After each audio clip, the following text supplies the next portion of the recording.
1장 강해입니다. 잘 보입니까? 글자를 제가 좀 크게 쓰겠습니다. 자, 여호수아 우리가 간략한 개요를 이제 우리가 알아야 되는데, 여호수아는 1장부터 5장까지에서는 가나안에 입성하는 장면입니다. 가나안에 들어가는 장면이죠. 그 다음에 이제 6장서부터 12장까지, 6장에서 12장까지는 가나안에 이제 들어가서 뭘 하죠? 가나안 정복 전쟁을 합니다. 피비린 나는 전쟁이죠. 아이성, 여리고성 전쟁이 많았죠. 각종 전쟁을 많이 치릅니다. 그 다음에 이제 마지막 13장에서부터 이제 22장, 마지막 13장에 22장까지는 이제 가나안 땅을 정복했으니까 가나안 땅을 이제 모든 백성들에게 이제 분배를 합니다. 가나안 땅을 나누어주는 거죠. 분배하는 일을 하는 겁니다. 그 다음에 이제 23장, 24장은 여호수아의 고별 설교죠. 고별. 모세도 고별 설교했죠. 여호수아도 마지막 고별 설교합니다. 여호수아 1장 전체의 개요입니다. 자, 여호수아가 성경에서 차지하는 그런 구속사적인 의미가 있어요. 여러분, 모세가 한 것은 출애굽 시대였습니다. 출애굽이죠. 출애굽만 해도 노예의 삶에서 벗어나서 하나님이 인도하시던 그 광야, 그 출애굽에서 광야 40년 동안의 모든 환난을 다 겪고 이제는 가나안으로 들어가기 이제 직전에 모세는 숨을 거두죠. 모세는 숨을 거두고 이 모세의 뒤를 이어서 누가 등장하죠? 오늘 주인공 여호수아가 등장하는데, 이 여호수아라는 사람은 가나안 시대의 주인공입니다. 가나안 시대. 출애굽을 해서 광야에서 이 여호수아라는 인물로 바뀌는 거죠. 새로운 지도자가 이제 탄생하고 등장하는 겁니다. 그래서 이제 가나안 정복 시대가 시작된다라고 생각하시면 됩니다. 여호수아에서. 그러니까 이제 하나님께서 이스라엘 백성을 출애굽시켜서 구속하죠. 구원해서 대속해 주신다는 겁니다. 이스라엘 백성들을 구원시켜 주시는 구속사의 새로운 시작점이다 하는 것입니다. 왜? 출애굽이 끝났기 때문에 이제는 가나안 땅으로 들어가는 새로운 전환점이 됐다는 것입니다. 그렇게 생각하시면 돼요. 그래서 이제 하나님의 구속 사업이 새로운 전기를 맞는다. 그래서 신명기 모세오경까지 하고 여호수아서부터는 이제 내용 자체가 달라지는 거예요. 이제 본격적인 가나안 시대가 이제 등장하는 겁니다. 자, 우리가 이제 그래서 위대한 하나님의 종이었던 모세가 죽죠. 이 모세가 나중에 이제 죽습니다. 모세가 이제 죽고 난 다음에 이 여호수아가 등장하는데, 우리가 이런 걸 볼 때 하나님의 일은 하나님의 종에 구애받지 않습니다. 하나님의 종은 아무리 위대한 모세라도 모세도 120살까지 밖에 못 살았죠. 그러면은 이렇게 짧은 인생을 사는데 하나님의 일은 모세가 죽었다고 끝나느냐? 그게 아닙니다. 그러니까 우리가 사역을 할 때 내가 막 큰 일을 한다고 생각하지만 절대 큰 일이 아닙니다. 하나님 보실 때는 아주 미미한 일입니다. 그래서 내가 여기까지인가 보다 하고 생각하시면 되는 거예요. 하나님이 일을 할 때는요. 항상 겸손하게 교만하지 않고. 그래서 이 모세가 없으면은 이스라엘 백성들이 지도자가 없다고 생각했겠지만 하나님은 이미 여호수아를 예비하셨다는 얘기입니다.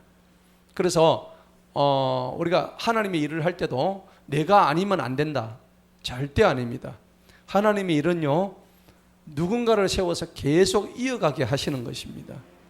그래서 교회 내에서도 보면은 어떤 돈 많은 장로님이 막 자기의 어떤 그걸 주장하고 그러잖아요. 또 어떤 목사님이 자기의 그 권력을 막 자랑하고 그렇게 하는 경우가 있는데 그것은 하나님 보실 때 옳은 거 아닙니다. 하나님이 너 여기까지야 그러면 알겠습니다 주님, 제가 여기까지 일을 하겠습니다, 내 사역을 여기까지 마치겠습니다 하고 겸손하게 내려와야 됩니다. 그런데 올라가는 것밖에 모르는 사람은 내려올 줄을 모르기 때문에 나중에 완전히 미끄러지는 거죠. 그래서 오늘 우리 조영기 목사님 돌아가셨죠. 좀 안타깝고 슬픈 일이기는 합니다. 또 그분이 한국 교회에 미친 지대한 어떤 영향, 또 한국 교회 전체의 발전을 가져오게 한 또 장본인이기 때문에 어쨌든 공과 과가 이제 공존하는 거죠. 사람이라는 것이 양이 있으면 음이 있잖아요. 또 좋은 점이 있으면 나쁜 점도 있는데 우리 뭐 조 목사님이라고 해서 다 좋은 건 아닙니다. 그러니까 음지에 해당되는 부분들이 우리가 말을 안 해도 여러분들 다 짐작하실 것입니다. 그죠? 뭐 개인의 사생활이라든지 뭐 이런 게 다 있는데 그것은 하나님이 심판하실 문제예요. 그죠? 우리는 다 몰라요.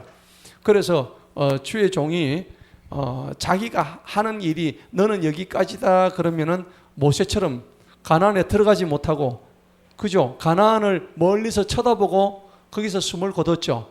우리 앞장 신명기 34장에 보면 그렇게 나옵니다. 느보산에서, 그죠? 그렇게 이제 죽고는 하나님은 여호수아를 딱 예비하셨단 말이에요. 그래서 이 종을 통해서 했는데 여호수아는 사실은 예수아, 그러죠? 원뜻이 예수아죠. 예수아입니다. 그런데 이 예수아는 사실은 예수님을 예표하는 인물이에요. 예수님을 예표하는 그러한 인물입니다. 성경에는 예수님을 예표하는 인물들이 많이 있습니다. 뭐 모세라든지 뭐 이삭이라든지 요셉이라든지 뭐 여러 인물들이 있겠지만은 오늘 여호수아도 그 중에 예수님을 예표하는 한 인물 중에 하나라는 것을 아시기 바랍니다. 자, 인간은 죽어도, 사람은 죽어도 하나님의 일은 영원히 지속된다. 내가 없으면 안 될 것 같죠? 절대 아닙니다. 그죠? 하나님의 일은 절대 그런 것이 아닙니다. 왜냐하면 이 하나님의 교회는 하나님이 이끌어 가시기 때문에. 그래서 저도 언젠가는 이 교회를 이제 사퇴할 날이 오겠죠. 몇 살을 원래 뭐 65세까지인데 요새는 이제 고령화가 되다 보니 70세까지 얘기를 해요. 얘기를 하는데 요 불정켜야 되겠네요. 가쪽에. 그래서 이제 그런 얘기를 하는데 그게 영향이 뭐냐니까 고령화 때문에 그런 것 같아요. 그죠? 65세는 너무 좀 젊다는 거죠. 요새는 유엔에서 79세까지가 장년이래요. 그러니까 노년은 언제부터냐면은 80세부터 노년. 그게 우리는, 그러니까 이제 우리는 지금 60대는 청년에 속한대요. 지금 농담이 아니고 그 여러분 유엔에 나오는 나이 보세요. 그래 돼 있다니까. 그래서 전도사님은 지금 장년이에요. 노년이 아니고 아시겠죠? 본인이 혹시 노년이 생각하면 오산입니다. 장년부에 속해요. 우리는 지금 청년이고. 그건 소년부. 50대는 소년부에 들어가 있죠. 아니 그러니까 이제 100세가 돼야 진짜 90에서 100세가 돼야 이제 노년 그렇게 잡더라고요. 근데 인간의 수명이 이제 갈수록 이제 늘려가는데 프로젝트가 지금 나오잖아요. 인간의 수명을 150세까지 늘리려고 하는 지금 바이오 생물학에서 지금 그 연구를 하고 있대요. 그래 봤자 뭐 안 그러겠습니까? 하기는 앞으로 이제 조금 있으면 간이 망가지면 잠시 기다려 그래 놓고 인터넷에 간을 하나 주문해 가지고 눈이 조금 심심하다면은 눈알 하나 클릭해 가지고 사 가지고 병원 가지고 그냥 바로 끼워 넣으면은 이제 이런 시대가 온다니까요. 이게 뭐 공상과학에서는 나올 얘기인데 실제 그래 된답니다. 그러니까 장기도 지금 인공장기를 만들어가지고 사람의 장기가 아닌 인공장기 만들어가지고 우리 인공관절 벌써 나왔잖아요. 그죠? 나왔듯이 지금 그렇게 된대요. 그래서 인간의 역할이라는 것은 하나님 보시기에는 잠시 잠깐이라는 걸 우리가 기억해야 됩니다. 모세도 오늘 이렇게 여기서 끝내버렸다. 120. 근데 새로운 인물을 준비시키셨다. 그러니까 여러분들 우리 교회에서 항상 내 자리인데 이 내 자리에 대해서 너무 그렇게 연연하지 마세요. 하나님께서 너 여기까지야 그러면 예, 알겠습니다, 주님. 그냥 할 수 있는데 그런 우리가 돼야 됩니다. 아무튼 하나님의 이 섭리란 것은 이 종에서 저 종으로 또 다른 종으로 계속 옮겨간다는 사실을 우리가 깨달아야 됩니다. 그게 하나님의 섭리예요. 택하신 자의 그 무리는 하나님께서 교회를 이스라엘 백성들이 택하신 무리잖아요. 택하신 자의 무리를 우리는 그 집단의 이름을 뭐라고 그러냐면은 교회라 그래요. 그렇죠? 구원받은 자의 무리가 교회란 말이거든요. 우리 오늘 구원받은 자의 무리예요. 이 구원받은 자의 무리를 구원하시기 위해서 하나님께서 구속사를 구속의 역사를 계속 써 내려가고 있다는 것을 우리가 기억을 해야 되는 것입니다. 여러분은 이제 모세가 120세에 죽고 가나안 땅을 못 밟은 이유가 사실은 두 가지가 있었죠. 우리가 이제 모세가 120살에 가나안을 못 밟은 이유는 첫째는 이 사람이 혈기 때문이었습니다. 혈기와 교만 때문이었죠. 민수기 보면 머리바 반석에 물을 갖다가 치는데 하나님은 말로 하라 그랬죠. 말로 하라 그랬는데 어떻게 했습니까? 그냥 막대기로 막 쳐버렸죠. 두 번이나, 그죠? 물이 나오긴 했죠. 저렇게 이제 대문을 망치로 치면 안 돼요. 다 혈기입니다. 지금 요 부분에 우리가 하나님 모세한테 칠 때 예. 우리가 친다, 내가 친다 이렇게 또 발언을 해가지고 하나님 조용히 목사님 그 설교했습니다. 그렇죠. 뭐, 맞아요. 근데 여러 가지가 있지만은 어쨌든 이 하나님께서 이 부분에 대해서 굉장히 노하셨다는 사실입니다. 노하신 그 장면이 이제 나오죠. 자, 그다음에 이제 그 입성이 불발된 게 이제 모세라는 사람은 우리가 이제 구원의 관점에서 두 가지가 있죠. 이제 율법으로 구원받느냐, 하나님의 은혜로 구원받느냐, 그런 얘기가 있었죠. 근데 모세는 구약에서는 율법으로 구원받는다 그랬는데 율법의 구원으로는 안 된다 하는 것을 상징적으로 보여준 죽음이 모세의 죽음이었어요. 그죠? 율법으로서는 이 구원받을 수가 없는 거예요. 뭘로 구원받습니까? 하나님의 은혜로 우리가 믿음으로 구원받는 거예요. 맞죠? 이거를 분명히 기억하셔야 돼요. 그래서 모세가 죽었다는 것은 모세는 하나님의 율법을 받아가지고 그 율법을 갖다가 계속 이렇게 이스라엘 백성들한테 율법을 전파하고 율법을 강조하고 율법을 너가 지켜서 구원받았는데 그 율법을 제대로 못 지켰죠. 결국은 율법으로는 구원받을 수 없다. 이게 이제 로마서 3장에 가면 정확하게 나와 있는데 한번 보도록 하십시다. 로마서 3장. 로마서 3장에 자, 이런 부분들은 제가 여러 차례 얘기하는데 여러분들 꼭 기억하셔야 돼요. 19절 한번 보십시다. 로마서 3장 19절에 보니까 이제 우리가 알거니와 율법이 말하는 것은 무엇이든지 율법 아래에 있는 자들에게 말하는 것이다. 그죠? 율법 밑에 있는 사람들입니다. 율법은 메인 사람을 얘기하는 거예요. 그러니까 이것은 모든 입을 막아가지고 온 세상으로 하여금 하나님 앞에서 뭐가 있게요? 죄가 있게 하는 거예요. 여러분 율법이 있으면 그냥 죄가 있는 거예요. 만약에 죄를 지었는데 율법에 이게 죄가 아니라 하면 어떻게 돼요? 그건 죄가 아닌 거예요. 맞죠? 저 대문을 부숴도 저게 죄가 아니라 하면 죄가 아닌 거예요. 율법에서는. 법률에서는 그렇단 말이에요. 근데 저걸 쳤기 때문에 법률에 뭐가 돼요? 분명히 죄가 되죠. 그게 율법이란 말이에요. 그래서 오늘 그걸 얘기한 건데 그걸로 지켜가지고는 다 구원받지도 못하고 또 너희가 그 율법을 온전히 지킬 수도 없다는 것을 지금 얘기하는 거예요. 자, 그러면은 20절 한번 보십시다. 한번 읽어볼게요. 시작. 그러므로 율법의 행위로는 그분의 눈앞에서 의롭게 될 육체가 있어요, 없어요? 없죠. 이는 율법을 통해서 할 수 있는 게 뭐만 있어요? 율법을 통해서는 이것밖에 못해. 죄를 깨닫는 것밖에 못한다고요. 그죠? 율법의 기능이 이런 게 있었구나. 율법이 이렇게 죄를 깨닫게 해주는 기능이 있었구나. 그 죄를 지으면 율법을 꺾으려면 뭐가 돼요? 법률이잖아요. 맞죠? 우리 지금 법률에 다 해당되잖아. 그죠? 우리가 잘못을 하면 법률에 해당되듯이 하나님의 법률이 율법이란 말이에요. 율법을 거꾸로 하면 법률 되듯이. 그러면 하나님의 율법은 뭐냐면 우리가 어떤 잘못된 행동을 했을 때 그게 죄라는 것을 어떻게 해요? 깨우쳐 주는 거예요. 법이 있으니까 저게 잘못됐다는 것을 깨우쳐 주듯이 우리의 모든 행동도 하나님의 율법 안에 다 걸린다는 얘기죠. 자, 그래서 21절 보세요. 그러나 이제는 율법 안에 있어요, 밖에 있어요? 하나님의 의가 지금 율법 안에 있어요, 밖에 있어요? 율법 밖에 있다 했죠. 율법 밖에 있는 하나님의 의가 등장을 한 거예요. 그분이 누구예요? 예수님이란 말이에요. 율법 밖에 있는 하나님의 의가 드러났으니 그분이 예수님이에요. 곧 율법과 선지자들에 의하여 증언됐다. 증언됐다는 건 무슨 말이에요? 이 율법에 의해서 증언됐다는 얘기는 구약 성경에 이미 예수님 오시기 전에 구약의 율법에 이미 예수님이 오실 것이 증언됐다는 얘기죠. 그 말씀이에요. 그리고 선지자들이 장차 한 의의 왕이 오실 것이라고 선지자들의 입에서 계속 나왔죠. 그 말씀이란 말이에요.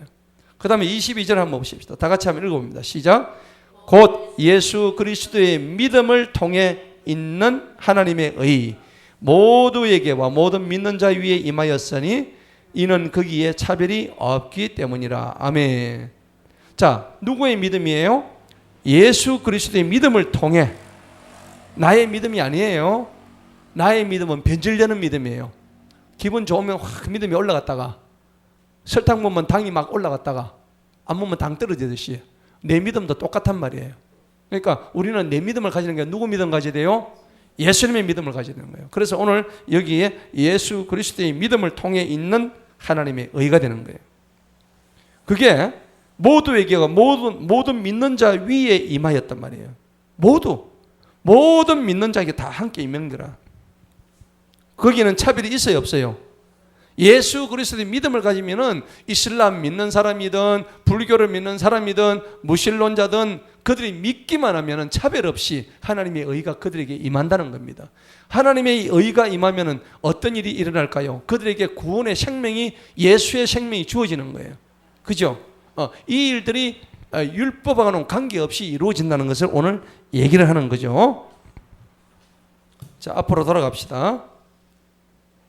그게 이제 예수님의 믿음이 되는 거예요. 자, 그래서 우리가 1절을 한번 보도록 하겠습니다. 1절에 보니까 이제 주님의 종 모세가 죽은 후에 주님께서 모세의 시종 눈의 아들 여호수아에게 전하여 말씀하시기를. 여러분, 모세를 주님의 뭐라고 했죠? 종이라고 했죠. 여러분, 종이 뭐예요? 종은 주인한테 예속된 존재죠. 주인의 것이에요. 여러분, 종이 되어 보셨습니까? 종되기 싫죠. 누구의 노예가 되는 건 싫잖아요. 그런데 직장의 엄격한 종은 아니지. 내가 나오시면 나올 수 있지. 그런데 사도행전 보면은 나 예수 그리스도의 노예 바울은 이렇게 돼 있어요. 그렇죠. 보셨죠? 나는 예수 그리스도의 노예라고 바울이 그렇게 선포하는 장면이 나와요. 이게 뭐냐니까는 노예는 누구의 것이에요? 주인의 것이란 말이에요. 그죠? 내 주인이 누구라고 지금 고백합니까? 하나님인 거예요. 그래서 주인한테 예속되어 가지고 그분을 계속해서 그냥 일평생 동안 섬기는 존재가 종이에요. 그렇죠? 그래서 오늘 여기 보니까는 주님의 종 모세, 이 종이란 것은 우리가 가야 할 근본적인 우리의 가야 할 길이에요. 우리는 누구의 종이 되어야 돼요? 하나님의 종, 예수님의 종이 되어야 될 줄로 우리가 꼭 기억하십시오. 자, 주님께서 모세의 시종 눈의 아들 여호수아에게 전하여 말씀하시기를. 주님이 여호수아한테 직접 말씀하십니다. 나의 종 모세가 죽었으니. 참 하나님은 이렇게 모세의 그 반성물 사건 때문에 결국은 징벌을 하시는 장면이 나오죠. 징벌이 나오는데 이게 시편 106편에 나와요. 그 시편 106편 33절에 보면 하나님께서 이 모세의 망령됨에 대해서 꾸짖는 장면이 나오거든요. 한번 볼까요? 시편 106편 한번 보세요. 106편 33절.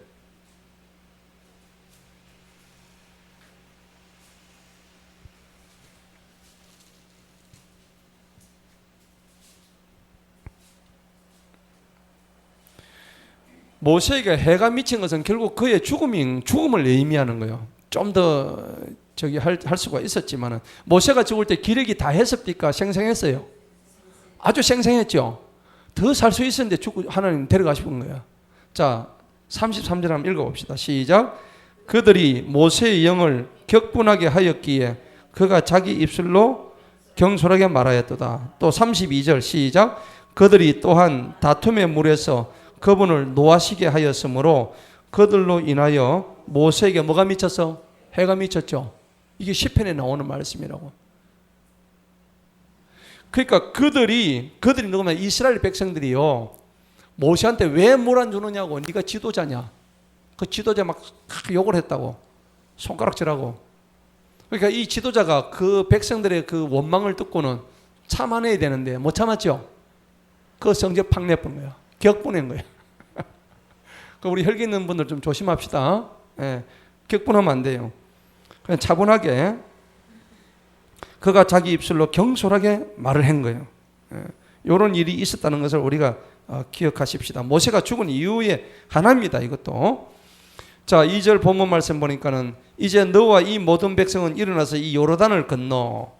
요르단을 지금 건넜어요? 못 건넜어요?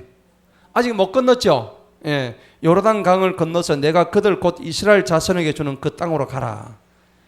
항상 하나님이 이렇게 지시하시죠. 예.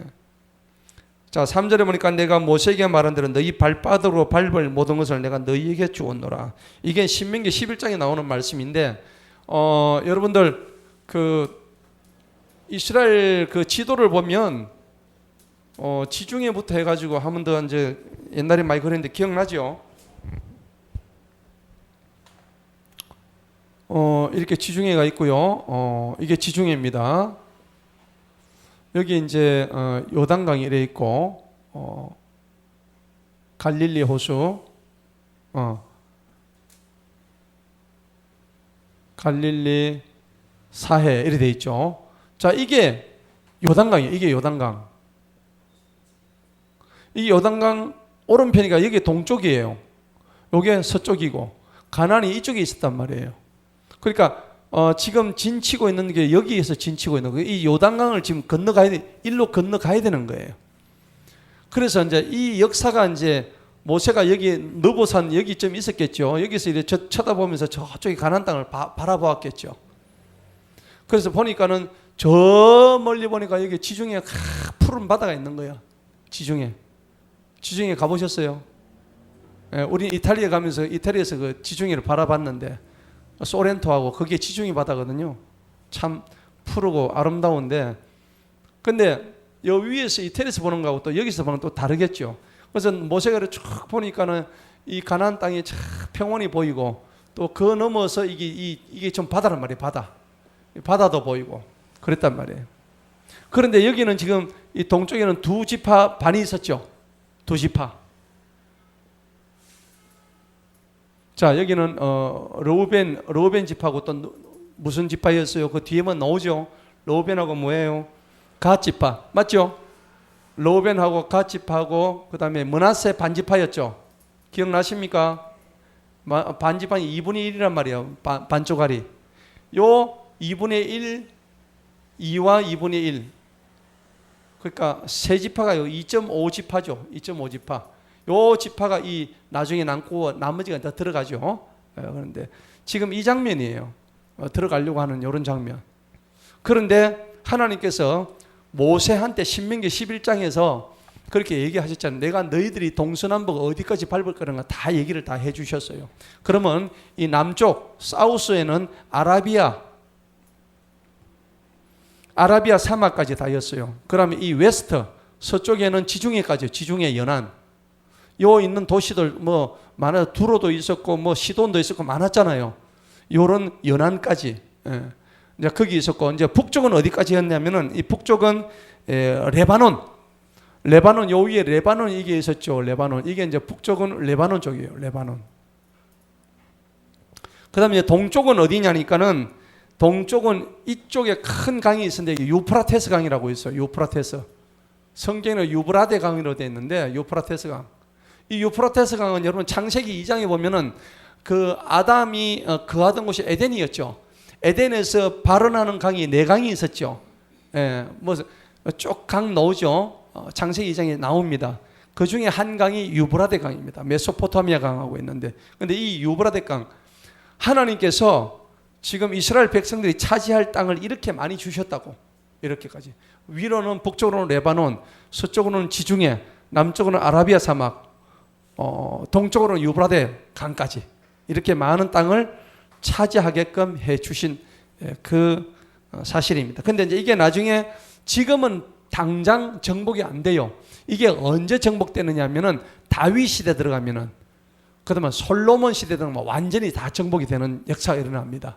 그래서 거기에 대해서 역대하에 가면은, 역대하 7장에 가면 거기 다 나오는데, 여러분들 이런 장면을 보면은 하나님의 약속은 지금 당장은 이루어지지 않더라도 언젠가는 다 이루어지는구나 하는 것을 여러분들 꼭 기대하시기 바랍니다. 자, 그 다음에 이제 4절을 보세요. 4절을 보니까 광야와 이 레바논에서부터 큰 강 유프라트, 나오네, 그죠? 큰 강 유프라트가 이르는 헷 사람들의 온 땅과 해지는 편의 큰 바다. 해지는 편의 이 큰 바다는 이 지중해, 여기 이제 해가 지죠. 서쪽으로 해가 지니까 이 지중해 연안을 얘기하는 거예요. 너희 경계가 되리라. 자, 5절에 내 생명의 모든 날들에 내 앞에 설 자가 아무도 없으니 내가 모세와 함께 하였던 같이 내가 너와 함께 하리라. 내가 너를 떠나지 아니하리라. 너를 버리지 아니하리라. 우리 하나님은 막 강조법을 쓰시죠. 함께 하리라, 떠나지 아니하리라, 버리지 아니하리라. 와, 삼중 약속입니다. 그죠? 삼중 자물쇠입니다. 그래서 내가 너와 함께 하겠다는 것을 우리가 이제 무슨 하나님이냐 그러면 임마누엘 하나님이라고 그러죠. 여러분, 임마누엘이라는 뜻이 뭡니까? 내가 너와 함께 하겠다, 이런 뜻입니다. 임마누엘. 예. 그러니까 여러분들 기도하실 때도 나의 하나님, 나의 임마누엘 하나님, 그렇죠? 나를 위해 준비하신 하나님 뭐예요? 여호와 이레의 하나님. 그러니까 여러분들이 이렇게 그 하나님의 이름이 여러 가지가 있는데 그 여러 가지 이름을 여러분들 두고서 이렇게 기도하실 때 섞어서 하면은 그게 또 은혜가 됩니다. 예. 자, 그 다음에 7절을 보세요. 6절 강하고 담대하라. 이 백성 곧 그들에게 주기로 그들의 조상에게 명한 그 땅을 내가 상속으로 그들에게 나누어 줄 것이다.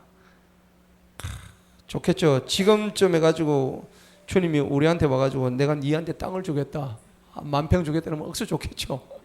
저 고포에 10,000평 주리라. 잠자다가 벌떡 일어나가지고 주님 이게 웬 떡입니까? 이렇게 하는데 네가 밟는 땅 전부 다 내가 주겠다고 여호수아한테 이러니까 완전 요즘 부동산으로 치면 이건 뭐 그죠? 밟는 땅 다 주시겠다니까. 여러분 기도 좀 하세요. 그런 기도. 하나님 여호수아에게 주셨던 그 복 좀 나한테 좀 주세요. 뭐 할 건데 너? 예, 성교관 지을게요. 여러분 그렇게 꿈을 좀 빵빵하게 좀 가지시기 바랍니다. 예. 아니 어제 신문 보니까는 뭐 그랬대요. 그 어떤 구두 닦기 아줌마가 6억 5천 전 재산 보셨어요? 구두 닦기 아줌마가 어제 내가 인터넷 기사 보니까 6억 5천 벌었던 전 재산 6억 5천이야. 근데 뭐 했냐니까 평생 동안 지금 86 먹은 할머니인데 이제 요양원 가려고 그러는데 자기 재산이 6억 5천인데 그거 처음 다 모아가지고 예수 뭐 전도원에 좀 주고 고아원에 좀 주고, 그리고 그 할머니가 그렇게 아마 분명히 예수 믿는 사람일 것 같아요. 그래가지고 그렇게 다 주고 자기는 이제 간다, 빈손으로 간다. 예. 그래서 대단하시더라고. 예, 그 할머니가 그러니까 평생을 구두 닦기 위해서 돈을 모으셨는데, 야, 그래서 이제 그걸 전 재산을 주고 가면서, 그러니까 이번에 무슨 상을 받으니까 LG의 의인상이라고 들어보셨어요? 왜 누구 사람 구하고 아마 LG 그룹에서 주는 의인상이 있어. 근데 그거 하면 1억을 주거든요. 의인상 받으면은. 근데 그 상금까지도 아마 어떻게 했는지 모르겠어요. 그래 그 상을 받아가지고 그 훈훈한 기사가 이렇게 나타났는데, 여러분들 기도 빵빵히 하셔요. 해가지고 하나님 정말 이 내가 밟는 땅 좀 주십시오. 자 7절 봅시다. 오직 너는 강하고 담대해라. 왜 강하고 담대하라고 하셨을까요? 약하니까. 그죠? 약하니까. 그러니까 담대하라는 얘기입니다. 내 종 모세가 내게 명령한 모든 율법대로 지켜 행하고 오른편이나 왼편으로 돌이키지 말라. 왜 오른편이나 왼편으로 돌이킬까요? 우리가 가다가 우리가 길을 가는데 오늘 성경에서 니나 좌우로 돌이키지 마라 하는 이유가 뭘까요?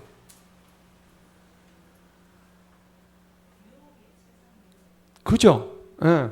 이 좌로도 우로도 치우치지 말고 그냥 직선으로 가라는 얘기입니다. 이쪽도 쳐다보지 말고 저쪽도 쳐다보지 말고.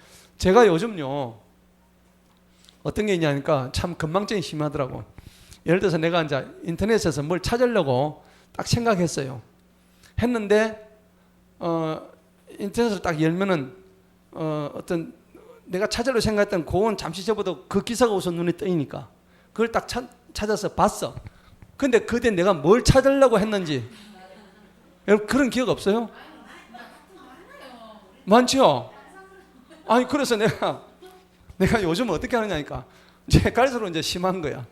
아 그래서 이게 안 된다 싶어가지고 항상 내가 뭘 딱 생각하면은 일단 이거부터 먼저 하고 해야 된다. 그럼에도 불구하고 또 인터넷 보면은 이 기사가 눈에 확 띄어. 근데 그 뭐 했습니까? 좌로 본 거야. 저거 딱 보니까 우로 본 거야. 그러니까 내가 가야 할 길을 순간적으로 잊어버린 거야. 그 우리가 그렇다니까. 인생이 그렇다니까. 그 집사님 얘기했다면 유혹이에요. 유혹. 예. 그래서 나는 내가 뭐 딱 생각이 나면은 바로 그 스마트폰에 메모하는 거 있잖아요. 거기다 바로 메모를 합니다. 메모를 해놓고 그 다음에 이제 보다가 그렇지 이게 맞지 이렇게 한단 말이에요. 그런 게 그러니까 그런 게 필요하다고. 근데 이제 자꾸 이제 나이가 드니까 이게 건망증이 심해지는 거예요. 옛날에 안 그랬거든요. 한 것도 잊어먹고. 자 그래서 오늘 너희는 좌로도 우로도 치우쳐 오직 앞만 보고 달려가라 그 얘기입니다. 그래 하면은 네가 형통해진다.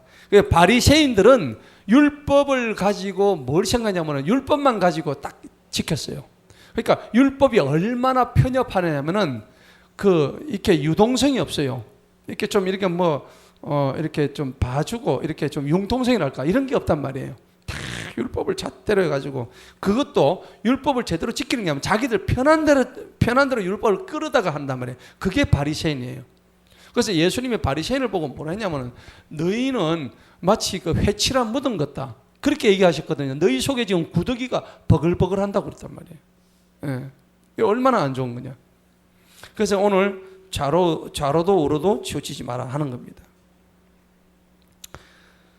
자, 그래서 이것을 우리가 하게 되면 8절 봅시다. 이제 어떤 복이 올까요?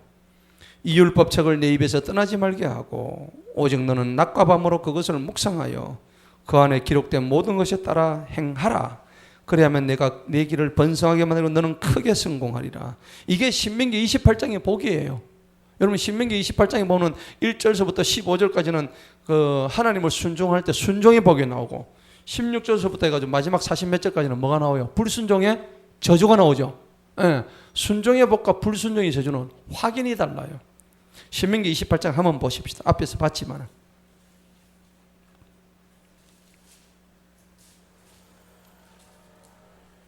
신명기 28장에서도 똑같이 네가 좌로도 우로도 치우치 마라. 그냥 했던 그대로 계속 고해라. 못 먹어도 고해라는 얘기입니다. 예. 지금 당장 못 먹어도 고하면은 하나님이 다 채워주신다. 예. 1절에 보니까는 만일 네가 주 너희 하나님의 음성에 부지런히 귀를 기울여 들으라. 그러면 오늘 내가 내게 명령하는 그분의 모든 명령을 지켜 행하면 주 너희 하나님 너를 땅의 모든 민족들보다 더 높이 세우신다. 예. 그렇죠? 그러면 어떻게 해요? 성읍에서도 복을 받고 들에서도 복을 받고 네 몸의 열매와 땅의 열매와 가축의 열매와 온갖 것들이 다 하고 5절에 보니까 네 강주리야 창고가 복을 받고 들어가도 복 받고 나가도 복 받고 누워 자도 복 받고 엎어져도 복 받고 예? 자빠져도 복 받고 예. 그리고 니를 치려고 한 길로 들어왔다가 네 앞에서 원수 마귀들이 7길로 도망하고요. 예? 얼마나 지금 많은 복을 내리시는지 몰라. 이게 지금 신명기 28장의 복이에요. 근데 뒤에 가보세요. 16절부터 해가지고 15절부터 얼마나 많은 저주가 생겼는지. 그러나 만일 네가 하나님 만사 안 들으면 어떻게 해요? 이 모든 저주가 저주 전부 저주예요. 우리 지난 신명기 28장 할 때 했었죠. 그냥 막 이게 엄청난 저주가 나옵니다. 68절까지 그 65절 한번 보세요. 65절 보니까요, 네가 평안을 얻지 못합니다. 잡을 안 쓰게 해요. 발바닥도 힘을 얻지 못하고 아무리 돌아다니도요 돈이 안 됩니다. 늘 돈을 구하러 다니는데 그 돈이 안 돼가지고 발바닥에 힘을 얻지 못하고 마음은 자꾸 두근두근 떨리고요. 눈은 멀어지고 온갖 마음에는 슬픔이 생기고요. 66절을 보니까 의심 속에 매달립니다. 밤낮으로 두려워하고 생명의 보장을 전혀 얻지 못하고 67절에 보면 그 마음에 두려움이 오는 거예요. 이게 뭐 이제 불순종의 저주의 이제 결과입니다. 자, 뒤로 넘어갑시다. 자, 그러니까 8절 우리가 본문 말씀 8절 보니까 모든 것에 따라서 행하라 그랬죠. 행해야 됩니다. 여러분, 하나님의 말씀은 행하는 자가 복을 받아요. 말씀을 듣기만 하고 행하지 않는다면 아무 소용이 없다는 얘기입니다. 그래서 야고보서 1장 22절에 보면 듣기만 하고 행치 않는 자는 아무런 쓸모가 없다. 말씀에 대해서 실천을 해라는 얘기입니다. 자, 9절 내가 내게 명령하지 아니하였더냐 너는 강하고 담대하라 무서워 말고 낙심하지 말라 주 너희 하나님이 네가 어디로 가든 너와 함께 있으리라. 지금 보세요. 5절에서부터 9절까지 계속 내가 너와 함께라 강하고 담대하라 낙심하지 마라 이래라 저래라 하나님께서 계속 얘기하시는 이유가 뭘까요? 가나안이란 곳이 들어가면 뭐 안악자손하고 막 엄청 많죠. 지보다 막 키가 막 두세 배 큰 애들도 있고요. 이거는 말로 다 못해. 근데 그 아이들을 내보다 큰 그 거인들을 상대할 이러한 강심장을 가지려면은 누구하고 동행해야 돼요? 주님하고 동행해야 되는 거예요. 이제 이걸 하기 위해서 하나님이 계속해서 이제 막 이걸 이제 머릿속에 이제 입력시키는 거예요. 그러니까 우리도 마찬가지예요. 우리도 어디 나갈 때에 여러분 두려워하지 마세요. 떨지 마시고 어떤 대적이 온다고 할지라도 침착하게 하세요. 침착하게 해서 거기에 막 저기 할 필요 없고 하나님이 그것을 다 해주십니다. 자, 그 다음에 이제 9절 봅시다. 9절에 보니까 강하고 담대하라. 이것도 사중적 권면입니다. 자, 자세히 보세요. 9절 보니까 강해라, 담대해라, 무서워 말라, 낙심하지 말라. 네 가지죠. 이게 사중적 권면이에요. 그래서 이게 계속해서 이제 하나님께서 이런 것들을 강조를 하십니다. 내가 너와 반드시 함께 있으리라. 하나님의 절대적인 도우심의 약속입니다. 자, 10절에 봅시다. 이에 여호수아가 백성의 가운데에게 명령합니다. 하나님이 이 말씀을 들어놓으니까 이게 지금 누구한테 했던 말씀이에요? 여호수아가 하나님께서 1대1로 여호수아한테 했던 말씀이에요. 백성들이 들었던 게 아니에요. 그 여호수아 이 말씀을 들으니까 어때요? 힘이 생긴 거죠. 그래서 백성들이 달려가지고 이제 들은 말씀 그대로 전달하는 겁니다. 자, 11절에 보니까 진중을 돌아다니며 백성들의 명령을 하는 너희는 양식을 준비하라. 왜 양식을 준비했을까요? 가나안으로 들어가니까. 가나안 들어가려면 전쟁 필수 양식을 준비해야 되겠죠. 하는데 이제 3일이 지나면은 너희는 이 요르단을 건널 것이다. 왜 3일일까요? 완벽한 준비수가 3이거든요. 또 3이라는 수는 완전수죠. 성부와 성자와 성령이죠. 자, 그런데 예수님도 돌아가신 후에 며칠 뒤에 부활하셨어요. 3일 만에 부활하셨죠. 그래서 이제 이 여호수아는 계속 3일이 많이 이제 계속해서 등장해요. 자, 이제 3일이 지나면 너희는 이 요르단을 건너서 아까 요단강을 건넙니다. 요단이 요르단입니다. 여기 나오는 요르단이 요단이에요. 주 너희 하나님께서 너희에게 주시는 그 땅을 소유하러 들어갈 것이니라 하라 하니라. 왜 3일이 지나면은 이 양식을 준비하라고 했냐면 이때까지만 해도 하늘에서 뭐가 왔었어요? 만나가 올 때입니다. 그러니까 여러분 생각해보세요. 하늘에서 만나가 오니까 뭔 양식이 걱정이 되겠어. 근데 나중에 여호수아 5장 가면 하늘에 만나가 딱 끊어지는 순간이 옵니다. 한번 보실까요? 여호수아 5장 한번 보십시다. 뒤에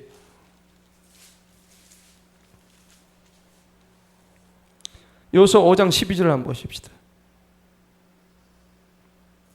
5장 12절 다 같이 읽어봅니다. 시작. 그들이 그 땅에 묵은 곡식을 먹은 이튿날에 만나가 어떻게? 그쳤대요. 이때 그친 거예요.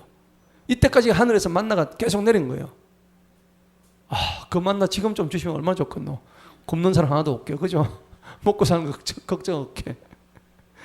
이스라엘 자손이 다시는 만나를 얻지 못하였으면 그들이 그해 가나안 땅에 그때부터 이제 땅의 소출들을 통해서 그렇게 이제 먹기 시작을 했대요. 그래도 하나님께서 40년 동안 하늘에 만나를 내렸죠. 만나 먹다 너무 지겨워가지고 하기는 이제 아무리 맛있는 음식도 계속 먹으면 지겹죠. 그러니까 막 매출하게도 보내시고 뭐 그랬는데 어쨌든 나는 한번 먹어나 보고 싶어.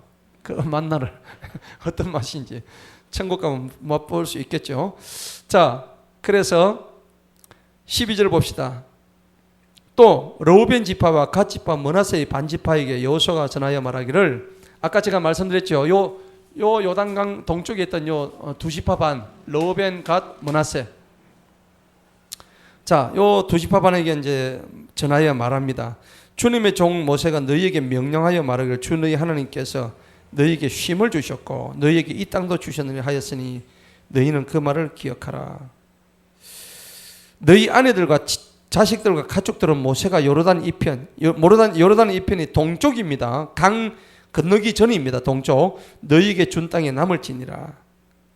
어차피 전쟁으로 들어가니까 아내들과 자식들과 가족들은 못 데려가죠. 그렇기 때문에 이제 놔두는 겁니다. 그런데 요 두 지파 반의 숫자가 민수기 26장 보면은 11만 명입니다. 요 르우벤 지파, 갓 지파, 므낫세 반 지파 요 전부 다 숫자가 11만 명이라고 민수기에 보면은 나와 있어요. 나와 있는데 이 숫자는 전체를 합한 숫자지 전쟁할 수 있는 숫자는 아니거든요. 이 중에서 전쟁을 하러 몇 명이 얼마나 들어가면 4만 명이 들어가요. 4만 명. 성경에 나와 있죠. 그럼 나머지 7만 명은 뭐 하느냐?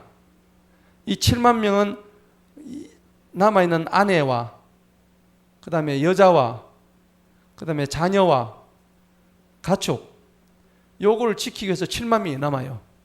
그리고 전쟁할 수 있는 가나안 땅에 정복 전쟁하러 들어갈 수 있는 4만 명만 선발해가지고 저쪽으로 들어갑니다. 그게 이제 민수기에 나와 있죠. 민수기에 나와 있고 여호수아 뒤에 이제 4장에 보면 있어. 4장 한번 보십시다.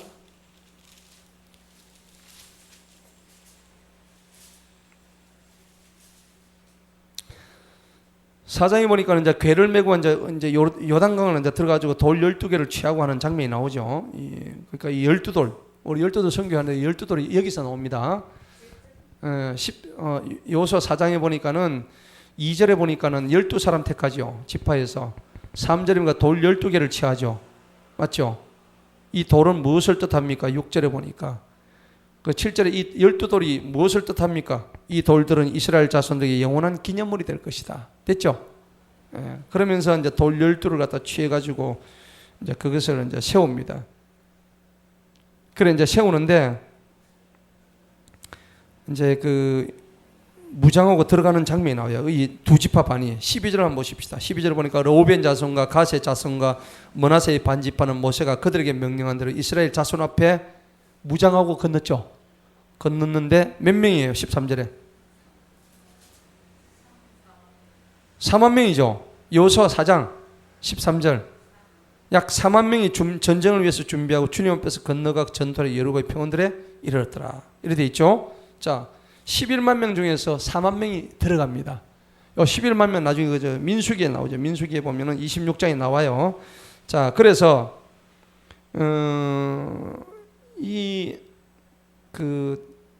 요거 이제 르우벤 지파하고 갓 지파하고 므낫세 반 지파를 나머지 지파보다 먼저 보낸 이유가 있어요. 여러분, 그거 어떻게 알고 계세요? 왜 요 지파들을 먼저 앞장서서 선발대로 이쪽으로 먼저 보냈을까요? 얘들이 요단강 동편의 좋은 땅을 쟤들이 먼저 차지하고 있었거든요. 여기 들어갈 생각도 안 하고 여기 먼저 들어가 있어서 모세가 이게 잘못됐다 했어요. 너가 그렇게 하면 되느냐? 같은 12지파인데 너는 이쪽을 들어가서 싸우려고 하냐고 너 여기 있으면 이렇게 해서 되느냐? 그러면 너희들은 이쪽 땅을 줄 수가 없다. 르우벤하고 갓은 처음부터 이쪽 땅을 달라고 했잖아요. 그렇죠? 므낫세 반지파도 반은 이쪽이고 반은 이쪽으로 들어오죠. 그런데 이 반지파도 마찬가지. 그래서 얘들이 같은 나머지 10집 9지파 반이네. 맞죠? 10지파 반이 되죠. 10지파 반인데 이 10지파 반을 위해서 얘들은 싸우지 않고 여기만 남으려고 그러니까 모세가 막 꾸중을 했잖아요. 그런 이제 꾸중하는 장면이 이제 나오는데 이제 이것을 이제 들어가서 이제 좀 그 분열을 조장했던 그런 허물 때문에 이제 먼저 들어가라고 여호수아가 지금 그 요구를 하는 겁니다. 자, 14절 한번 보십시다. 본문 14절 너희 아내들과 자식들과 그 가축들은 모세가 요르단 이편에 너희에게 준 땅에 남을지니라. 그러나 너희는 무장한 너희 형제들과 모든 강한 용사들보다 먼저 건너가라. 요단강을 먼저 건너가서 그들을 도와라. 주님께서 너희에게 주신 것 같이 너희 형제들에게 쉼을 주셨어. 먼저 요단 동편에 먼저 쉼을 받은 거예요. 얘들은 그만큼 혜택을 많이 받았으니까 너가 먼저 가서 싸워서 이기고 돌아오면은 너가 여기 원래대로 살게 해주겠다 이 말입니다. 예. 그들도 또한 주 너희 하나님께서 그들에게 주시는 그 땅을 소유하게 되리니 그때 너희는 너희 소유의 땅 곧 주님의 종 모세가 해 뜨는 쪽 요르단 이편, 요르단 동편이에요, 서편이에요. 동편입니다. 너희에게 준 그 땅으로 들어가 그것을 누리리라 그랬습니다. 자, 그래서 공동체에서 이렇게 분열을 조장하는 지파가 있어서는 안 돼요. 예. 그래서 얘들은 그래도 그것을 뒤늦게 깨닫고 그러면 우리가 먼저 가서 앞장서서 싸워서 이기고 돌아와서 원래 우리가 차지했던 그 땅으로 돌아갈게 라고 허락을 받고 차출대가 들어간 거예요. 자, 16절 봅시다. 그들이 여호수아에게 대답하여 말하기를 당신이 우리에게 명령하신 모든 것을 우리가 행하고 당신이 우리를 어디로 보내든지 우리가 가리다. 누가 그랬어요? 로벤, 갓, 므낫세 반지파 얘들이 용사들이 그렇게 얘기를 했단 말이에요. 순종하는 모습이죠. 자, 17절에 보니까는 우리가 모든 일에 있어서 모세에게 귀를 기울여 들었던 대로 우리가 당신에게 귀를 기울여 듣겠으며 오직 주 당신의 하나님께서 모세와 함께 하셨던 것 같이 당신과 함께 하시기를 원하나이다. 아멘.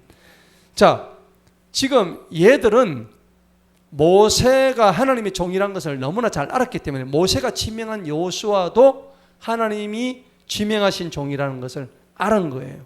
알았기 때문에 하나님이 세우신 그 지도자는 절대적으로 순종하고 신임해야 된다는 것을 알고 있었던 거예요. 예.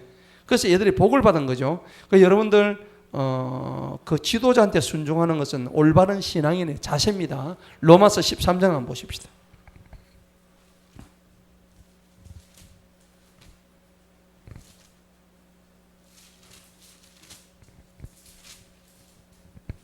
로마서 13장 1절 2절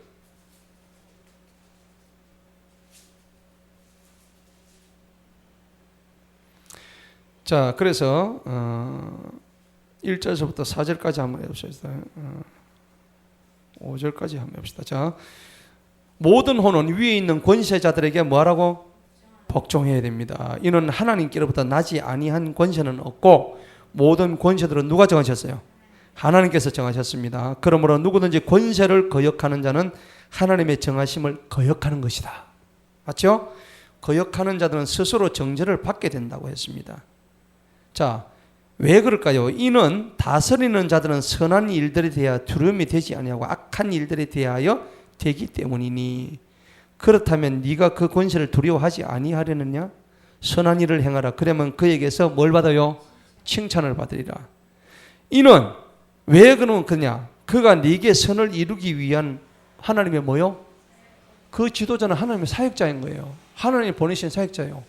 모세같이, 여호수아같이. 그러나 만일 네가 악한 일을 행하면 두려워해야 됩니다.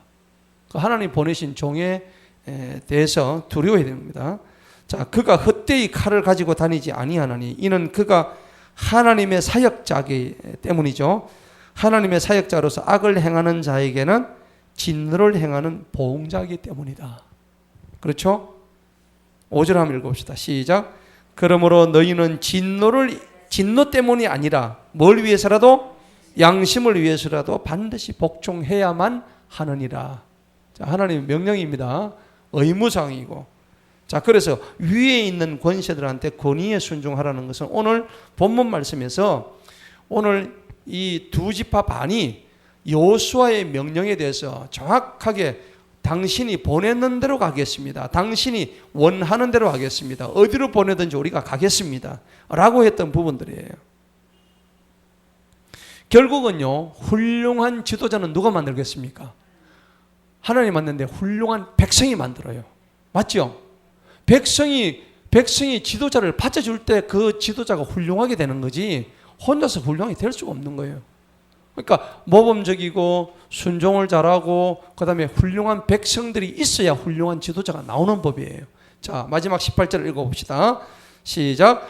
누구든지 당신의 명령을 거역하고 당신이 명령한 모든 일에 당신의 말들에 귀를 기울여 듣지 아니하면 그는 뭘 당해요? 죽임을 당할 것이오니 오직 마음을 강하게 하시고 담대하게 하소서 하니라. 이제 드디어 여호수아의 가나안 정복이 이제 시작되는 거예요. 자, 오늘 여호수아 1장 읽으니까 여러분들 구속사적인 의미를 우리가 알 수 있겠죠. 그리고 여호수아가 어떻게 해서 하나님의 명을 받고 그래서 이제 가나안 땅을 정복하게 되는지. 이 여호수아라는 사람은 이 전쟁의 달인이었습니다. 전쟁에서 져본 일이 없어. 진짜 그 여호수아의 군대, 그 우리가 이제 군대 이름을 갖다가 지을 때도 여호수아라고 지어요. 여호수아 군대. 그래, 여호수아 뭐 그 찬양도 있잖아요. 그거 들으면 왠지 막 힘이 나는 것 같고. 그러니까 나는 여호수아를 진짜 만나보고 싶어. 얼마나 전쟁을 잘했길래. 싸움이 진짜 거의 왕이었어요. 하나님께서 여호수아를 보내신 이유가 그렇게 그가 담대했고 용맹했던 거예요.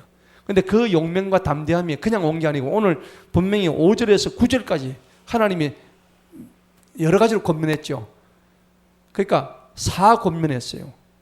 강하고 담대하고 두려워 말고 낙심하지 마라. 요 4가지 권면이에요. 이 권면이 우리의 권면이 되시기를 축원합니다.